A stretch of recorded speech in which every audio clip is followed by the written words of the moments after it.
മുണ്ടക്കൈ ഫണ്ടുമായി ബന്ധപ്പെട്ട് സണ്ണി ജോസഫിനെതിരെ എഐസിസിക്ക് പരാതി. Fund KPCC president ദുരുപയോഗം ചെയ്തുവെന്നാണ് പരാതി.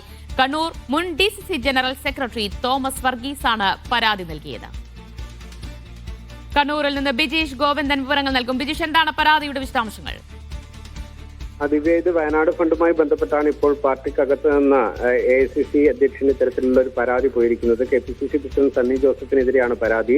ഫണ്ട് സണ്ണി ജോസഫ് ദുരുപയോഗം ചെയ്തു എന്നുള്ളതാണ് പരാതിയിൽ ചൂണ്ടിക്കാണിച്ചിരിക്കുന്നത്. ലഭിച്ച സംഭാവനയുമായി ബന്ധപ്പെട്ട് വൈരുദ്ധ്യമുള്ള പ്രസ്താവനകളാണ് കെപിസിസി പ്രസിഡന്റിന്റെ ഭാഗത്തുനിന്നുണ്ടായത്. ഇതുമൂലം രാഹുൽ ഗാന്ധിക്കും അതുപോലെ തന്നെ പ്രിയങ്ക ഗാന്ധിക്കും വരെ അവമതിപ്പുണ്ടായി. ഒപ്പം തന്നെ പാർട്ടിക്കും ഒരു വലിയ തരത്തിലുള്ള പേരുദോഷം വരുത്തി വെച്ചു എന്നുള്ളതാണ് പരാതിയുടെ അകത്ത് മുൻ ഡിസിസി ജനറൽ സെക്രട്ടറി കൂടിയായിട്ടുള്ള തോമസ് വർഗീസ് ചൂണ്ടിക്കാണിച്ചിരിക്കുന്നത്.